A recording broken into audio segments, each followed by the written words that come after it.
Okay जी, welcome back. So next lab के अंदर खुशामदीद। सो बिल्ड लुकमल ऑब्जेक्ट की हमारी तीसरी लैब है। तो इस लैब के अंदर हम करने वाले हैं कि जी पहले टास्क जो है ना वो इसी के टास्क 1 हम पढ़ लेते हैं। Create SQL derive table summarising details for each order. So summarise हमने करना है लुकमल। You can define derive table using either SQL queries to define a SQL derived table or explore queries to define a native derived table. Okay, so इस task के अंदर हम you write SQL query to define a new SQL derived table that summarizes detail for each order ID, user ID, number of items, and the total cost of items. So then you create a new view file for the SQL derived table in QuickLab. ठीक है, हमारे वही जो last हम एक project लेकर चल रहे हैं। तो उसके बाद हमने ये सिलेक्ट क्लॉज लिखना है। उसके बाद फिर हमारे पास ऑर्डर आइटम आ गया। Order ID as order ID हम इसको नेमिंग देनी है। उसके बाद काउंट कर रहे हैं। ठीक है जी, सही है। उसके बाद फिर फ्रॉम क्लॉज यूज़ किया और ग्रुप बाय कर दिया एंड सो ऑन, लिमिट लगा दी है। In this example desired query selects the order ID.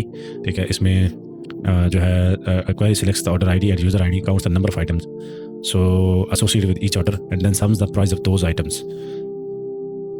ठीक है, specifically the count calculates the count clause is counting the number of individual order items. ठीक है, and the primary key of the order items table. सही है। उसके बाद फिर and the sum clause is telling sum clause is telling sum clause is totalling the sale price of the order item है जी। ठीक है, सो ग्रुप बाय क्लॉज जो है ना वो ये कर रहा है कि group by the result by order ID and user ID and the limit clause is used to limit the result. So we only need to review a subset of record to ensure that your query is working successfully. So इसको verify करेंगे and फिर हम वही उसी तरह हमारे पास ये आ जाएगा। एग्जाम्पल में the query is indicated returning the order ID and user ID, so the number of items associated with each order as well as the total revenue from each other. So notice that the limit clause is used to reduce the amount of data returned during this test. You will remove the limit clause in the upcoming step when you create a new view file for the SQL derived table. हमने limit में हमने 10 की limit लगाई थी। ठीक है, तो तकरीबन 10 रिजल्ट हमारे पास शो हो रहे हैं। इसी तरह क्रिएट न्यू व्यू फाइल हम बनाएंगे। इसी के लिए फिर setting next to run top of the add to the project. अच्छा, add select and for project select QuickLab and so on. Okay, so you are redirected to the local ID to newly created file for your SQL derived table. Notice that the new view file for the order detail view has been created outside of the view file folder. It is a best practice to keep the view file organized in this project. So view के ऊपर हमने click करना है और उसके बाद order detail view के ऊपर चले जाना है। ओके, इसी को हमने इसके अंदर व्यूज़ के अंदर डाल देना है। फिर हमने आ जाना व्यू फाइल डिराइव टेबल के ऊपर Looker auto generates a dimension for each column in select clause of SQL query as well as the new count measures.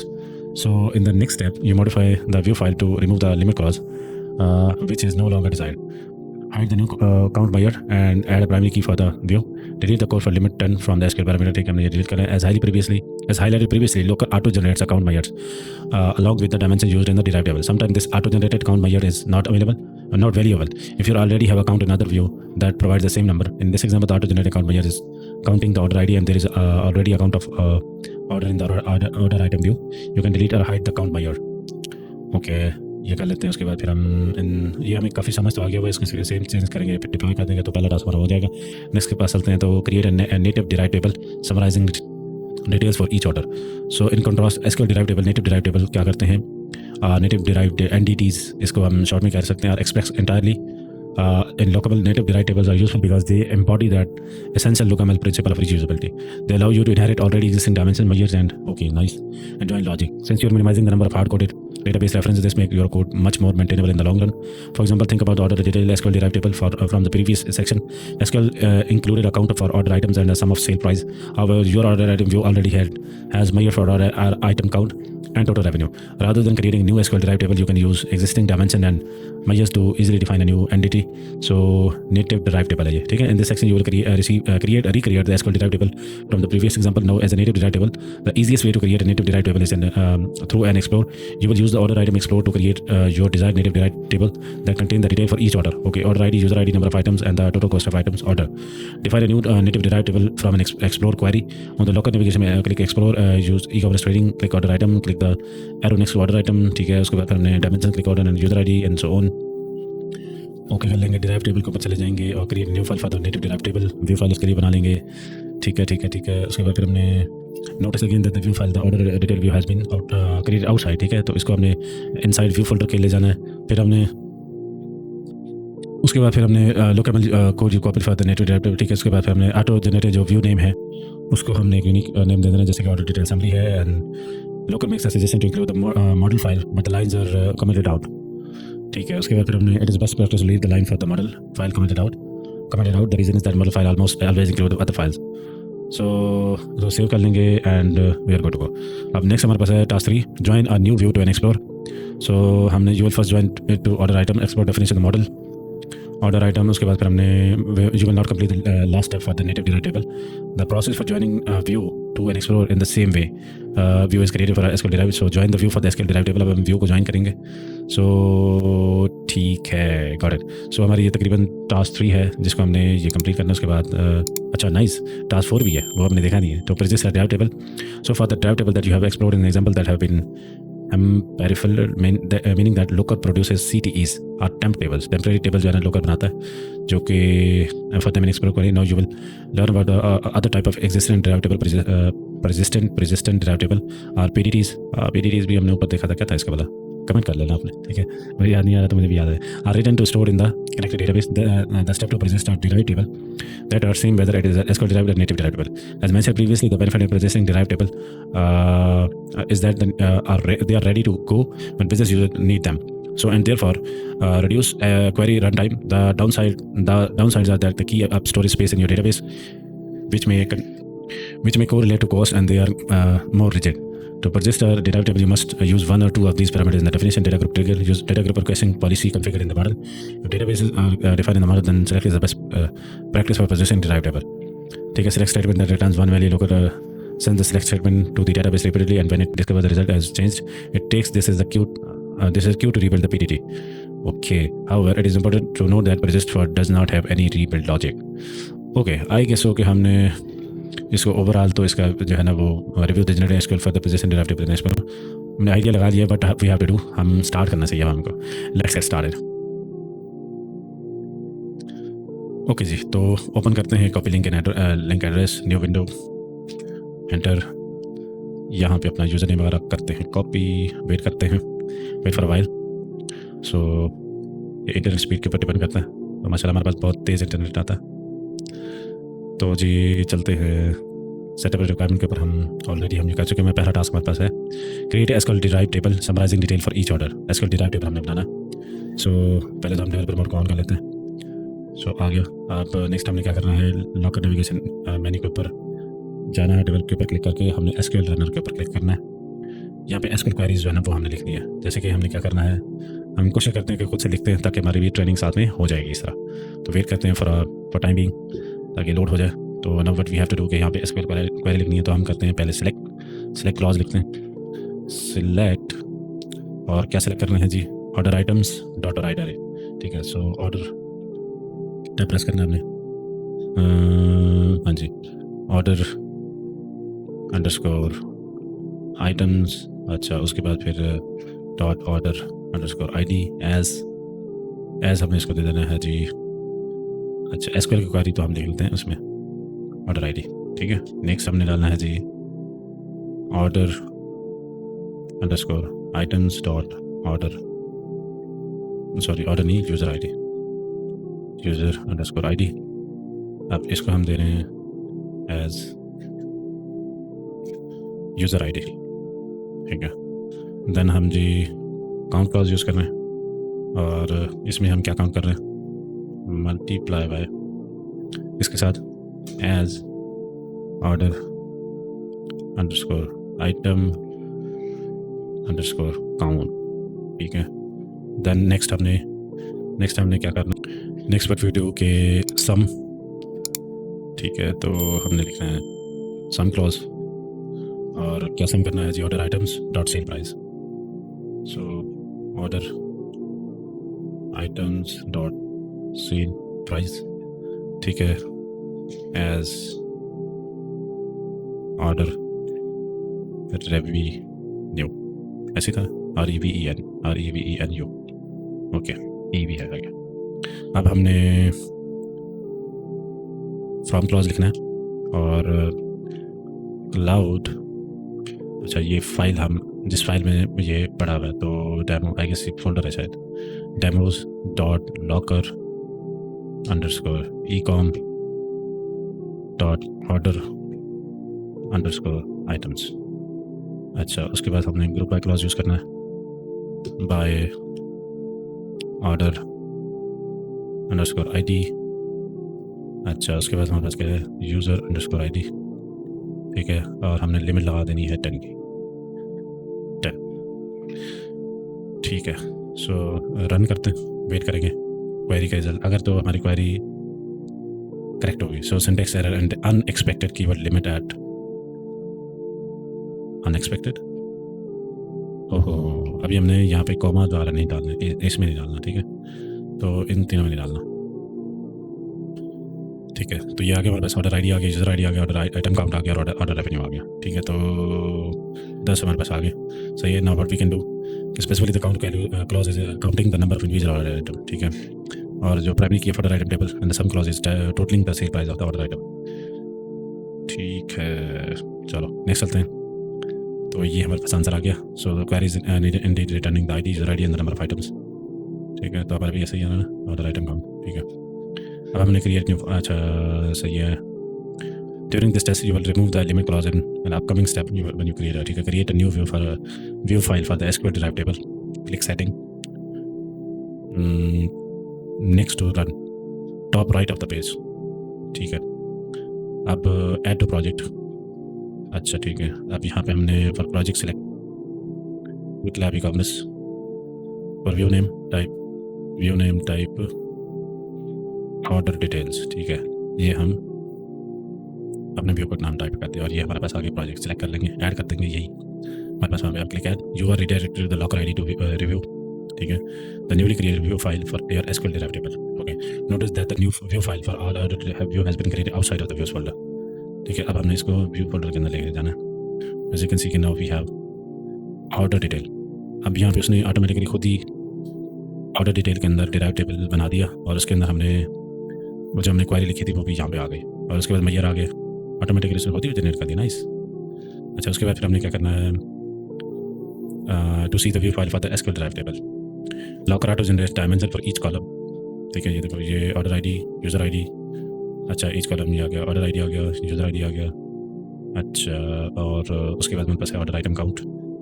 ठीक है, और उसके बाद मेरे पास क्या है, ऑर्डर रेवेन्यू, ये आ गया। अब चारों कॉलम के उसने डायमेंशन बना दिए, 1 2 3 एंड 4, और काउंट। अब ये क्या है, जो मैयर उसने बनाए। अच्छा, so close the SQL query as well as the new count measure। सो ठीक है, और काउंट मेजर भी उसने बना दिया। ठीक है, और एंड पे उसने डिटेल एक बना दिया। सो ये क्या, in this next step you modify the view file to remove the limit clause. Okay, to you modify the view file to remove the limit clause which is no longer desired, add the new count measure and add a primary key for the view, delete the code line for the limit and from the SQL parameter। तो हमने यहाँ पे ही delete करना है इसको, limit clause को, तो ये कर लेते हैं डिलीट।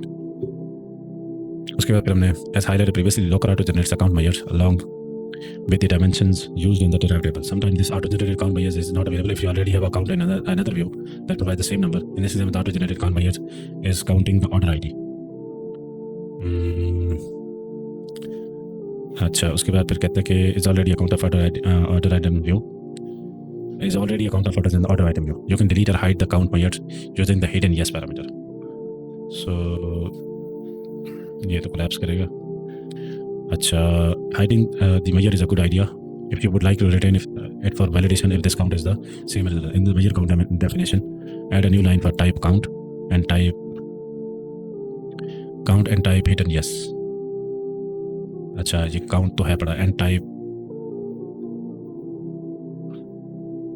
फिर एक सेकंड, उसके बाद type आ गया, hidden नहीं था। अच्छा, और इसको हमने पास करना है yes. So final best practice make sure that the new view, जो न्यू व्यू है एज ए प्राइमरी की। सो हमारा न्यू व्यू के अंदर प्राइमरी की, अब प्राइमरी की कौन सी होती है यहाँ पे, in this example you can add the primary key yes parameter to the order ID dimension which is the central. ठीक है, ऑर्डर ID डायमेंशन को हमने यहाँ पे प्राइमरी की देनी है, parameter to the order ID dimension which is the central organizing ID of this view that provide the detail about each individual order. So in the dimension order ID definition, add a new line before अच्छा, ये यहाँ पे जो हमने add किया था before, इसके पहले लिखना था हमने हिडन को भी। ओके, तो ये मैंने पढ़ा नहीं था प्रॉपर से, इसको यहाँ पे ऐड करना। उसके बाद अब हमने बिफोर यहाँ पे क्या टाइप करना है, प्राइमरी की। You can add the primary key, yes, primary की और यस। ठीक है, अब हमने क्या करना है, इसको मैंने सेव कर दिया, रीचेक एरर। अच्छा, उसके बाद फिर हमने the new view call order detail is now ready for you to create new dimension and measures, join it to the explore in the model file, and I'll finish out the get workflow and to send your changes to production. Click save changes. ठीक है, hidden yes, primary की yes। अच्छा, अब हमने करना है validate, wait करते हैं, if it is fine, yes। now commit changes and push order detail view edit। ठीक है, deploy to production। now if it is fine now, so check my progress। ठीक है, हो गया। create a native derived table summarized in detail for each order। so in contrast to SQL derived table, native derived table are expressed entirely in LOOKML. Native derived tables are useful because they embody the essential LOOKML principle of reusability. They allow you to inherit already existing dimensions, measures, and even explore and join logic. Since you are minimizing the number of hard-coded database references, this makes your code much more maintainable. So, for example, think about the order detail SQL derived table from the previous section. The SQL included an count of order items and sum of sale price. However, your item view already has measure of order item count and total revenue. Rather than creating a new SQL derived table, you can use existing dimension measures to easily define a new entity. In this section, you will recreate the SQL derived table from the previous example now as a native derived table. The easiest way to create a native derived table is through an Explorer. You will use the order item Explorer to create your desired native derived table. Okay, so to create your desired native derived table that contains the detail of each order. So order ID, user ID, number of items, and the total cost of item order. Define a new native derived table from an Explorer query. Local navigation menu के ऊपर हमने जाना है, click Explorer. So इसके ऊपर click करना है और एक्सप्लोर। एक सेकेंड,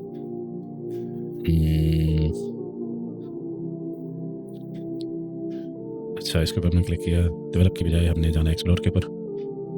अब हमने जाना है, अब हमने कहाँ जाना है, ई-कॉमर्स ट्रेनिंग और click order item. E-commerce training order items. ठीक है, उसके बाद हमने क्या करना है, click the arrow to order items. ठीक है, अब हमने करना क्या है, the available dimension measures will be listed in the data panel for order item. Remember that the Explorer will automatically generate a valid SQL query for you. Order item dimensions के ऊपर हमने करना क्लिक, नो डायमेंशन के अंदर हमारे पास है order ID and user ID. Order ID and user ID कहाँ पे है, यूजर आईडी। ठीक है, उसके बाद फिर under order item click order ID and user ID. ठीक है, ऑर्डर आइटम के अंदर हमने जाना है माय ईयर, फिर ऑर्डर काउंट और टोटल रेवेन्यू। ऑर्डर काउंट, ठीक है, टोटल रेवेन्यू, उसके ऊपर क्लिक किया, ऑर्डर काउंट आ गया, टोटल रेवेन्यू आ गया, यूजर आईडी आ गया। तो हम ऑर्डर आइटम्स, और ये दो बार क्यों आ गया, order item, order ID, order revenue. Okay, ठीक है, सो रन करते हैं इसको, वेट करेंगे थोड़ी देर। ऑर्डर आईडी, यूजर आईडी, ठीक है। तो रो लिमिट रीच्ड, रिजल्ट में भी इनकम्प्लीट। अच्छा, 500 हमने रो की लिमिट यहाँ पर लगाई हुई है, तो ठीक है।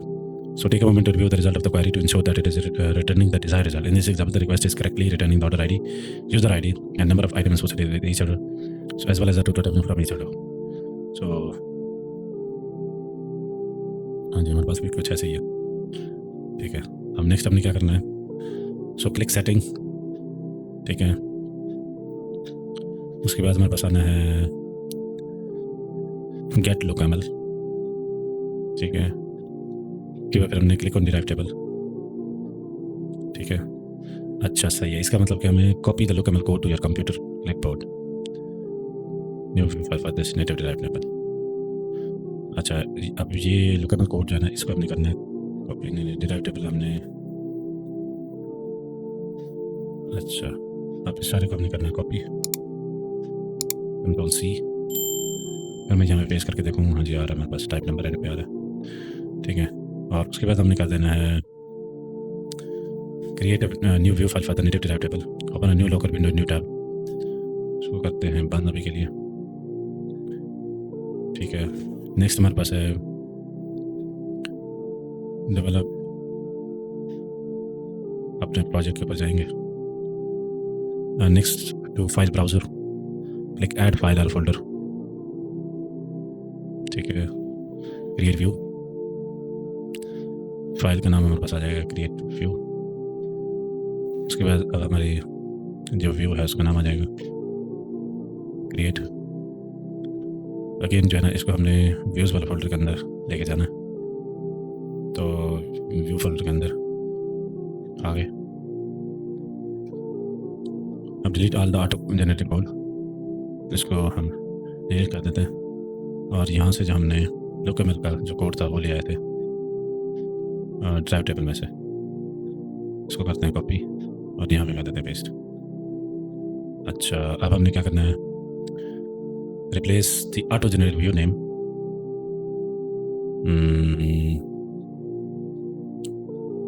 With order detail summary. हाँ ये आ रहा है ना, तो इसको हमने चेंज करना है विद दिस, हमारे व्यू के नाम से, ठीक है। Notice that the Looker makes a suggestion to include the model file but the lines are commented out,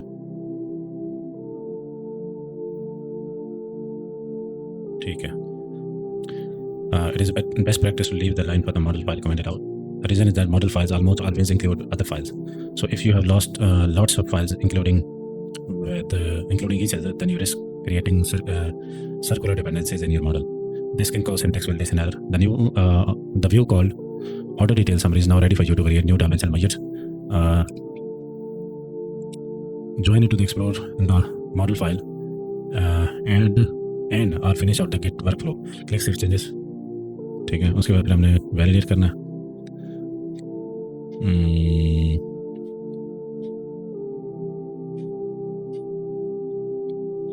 comment करते हैं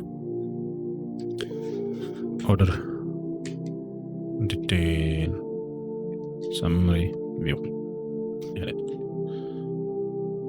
कमिट डिप्लॉय टू प्रोडक्शन,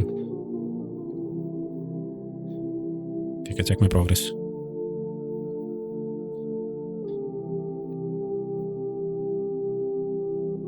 ठीक है, ये भी हो गया। Join a new view to an explore.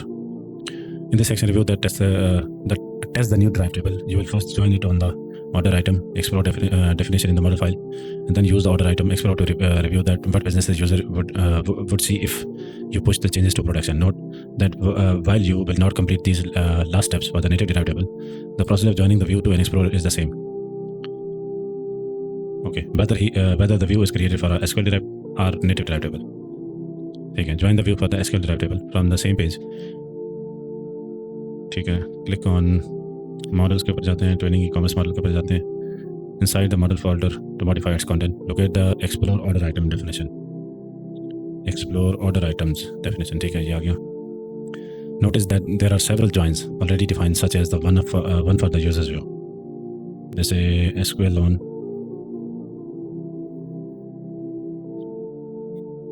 ठीक है।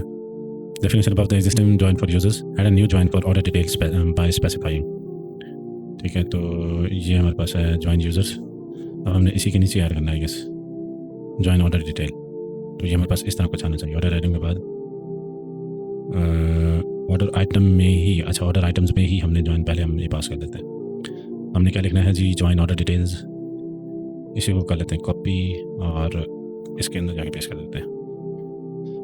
ऑर्डर डिटेल पेज हमने लेफ्ट आउटर, अच्छा order detail order ID many to one, SQL on parameter identify the join field as order ID, SQL on parameter identify join field as order ID, relationship parameter identify that there are no potentially many instances of an order ID, okay, but only one instance of each order item in order detail which is organized as a summary of each order. So save changes। उसके बाद फिर हमने validate ML,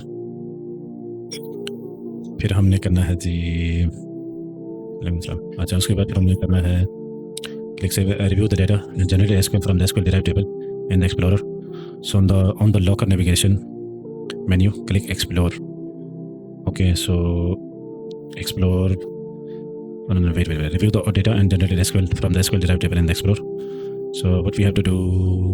Wait, हमने इसको save तो हमने कर दिया, लेकिन on the locker navigation menu, ठीक है, डेवलप की बजाय हमने करना है एक्सप्लोर.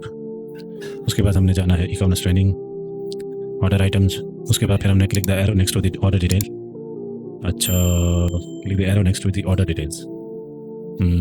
ठीक है, आ गया हमारे पास. उसके बाद फिर हमने जाना है click order item, order ID, order item, count, order date. अच्छा, हमने जाना है जी ऑर्डर आईडी, उसके बाद ऑर्डर आइटम काउंट, उसके बाद फिर हमने ऑर्डर रेवेन्यू, उसके बाद फिर हमने यूज़र आईडी और क्लिक रन. तो wait for a while. Click run to see the result. Click on the SQL tab to see the SQL query generated by Locker. So अब यहाँ पे हमने जाना है जी, here we are SQL. अब SQL ने क्या किया, ऑर्डर डिटेल है, सिलेक्ट ऑर्डर आइटम. ठीक है, अच्छा जी, वही है जो हमने पहले लिखी थी. नाइस, ठीक है, और लिमिट लिखी भी सही है. अब now we can see, can notice that the common table expression, अच्छा CTE मतलब common table expression identified by a with clause. Okay, so with clause, हाँ जी, with clause starting. उसके बाद फिर हमने this native derived table is considered ephemeral because it is generated at runtime as a CTE, common table expression, rather than stored in the underlying database. Derived table can also be persisted, which means that they are stored in the underlying database. Okay, so in the next section we will explore how to process derived tables so they can be written back to the database. Navigate back to the training e-commerce model file, commit change and deploy production. ठीक है, अब हमने वापस जाना है. go to locaml. अच्छा, model training e-commerce, validate, commit and change, order detail summary added info model. So commit, deploy to production. So yes, we are good to go. Now हमारा last task आ गया. So persist the derived table. So far the derived tables that you have explored in example have been ephemeral, meaning that Locker produces CTEs, ये भी हमने पढ़ा था, common table expression. So for them in explore queries are temp tables. Now you will learn about the other type of existence of for derived table. Persistent derived table or PDDs are persistent derived tables are written to and stored in the connected database. The steps to persist a derived table are the same whether it is a SQL derived or native derived table. As mentioned previously, the benefit in persistent derived table is that they are ready to go when business users need them, and therefore reduce query runtime. The downsides are that they take up storage space in database. अच्छा, ठीक है, which may correlate to cost, and they are more rigid. To persist a derived table, you must use one of two these parameters in the definition. Data group trigger uses a data group or caching policy configured in the model. If data groups are defined in the model, then this is the best practice for persisting a derived table. SQL trigger value uses a pre-written select statement that returns one value. Locker sends the select statement to the database repeatedly, and when it discovers the result has changed, it takes this as a cue to rebuild the PDD. Persist for instruct the PDD to stay up for a set duration such as 1 hour. ठीक है. उसके बाद, however, it is important to note that persist for does not have any rebuild logic, so the PDD will not get updated during the time. In addition, once the time is up, the PDD is dropped, and when it does not come back until a business user needs it for a query, because the primary benefit for a PDD is having data readily available to minimize query runtime. So it is recommended that you use persist for in conjunction with SQL trigger value to ensure that data updates are captured in the PDD, or simply use a data group trigger or SQL trigger value. Persist the native derived table. In this task, you persist the derived table using the parameter data group trigger, which rebuilds a present derived table based on predefined data group in the model file. For the native derived table named order detail summary, so you add training e-commerce default data group as the data group trigger, so that the persistent derived table will rebuild using the rule provided in the default training e-commerce group. We're training e-commerce model to rebuild all objects defined in the model every hour. So local navigation menu के ऊपर develop और फिर हमने जाना है इसके ऊपर. So let's we have to go there. Oh यार फिर से हमें login करना पड़ना. What we can do के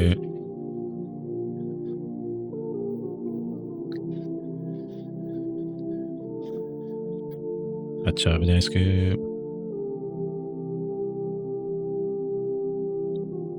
गो टू लुक अच्छा हमने जाना है जी अपने प्रोजेक्ट के ऊपर व्यूज़ के ऊपर जाके ऑर्डर समरी डॉट व्यू को हमने ओपन करना. अरे भाई क्या हो रही ला develop. So views order detail summary. अच्छा click order detail view to see the view file for the native derive table. अच्छा उसके बाद in the derive table definition wait so for the in the derived table definition add a new line after the closing bracket for explore source order item and paste. एक minute कहाँ पे बताया जा रहा है. सो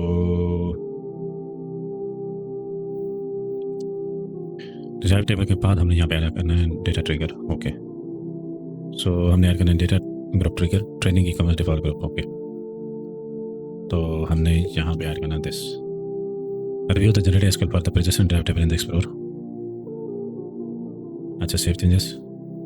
देन फिर हमने चले जाना है क्लिक एक्सप्लोर. ठीक है ऑर्डर आइटम ऑर्डर डिटेल के ऊपर चले जाना है. फिर हमने सेम सबको रन करना. SQL table to see SQL query generated by Looker. अब हमारे पास आ रहा है जी now that the derived table has been persisted, the previous CTE identified with the clause is no longer persisted, has been replaced by the select statement.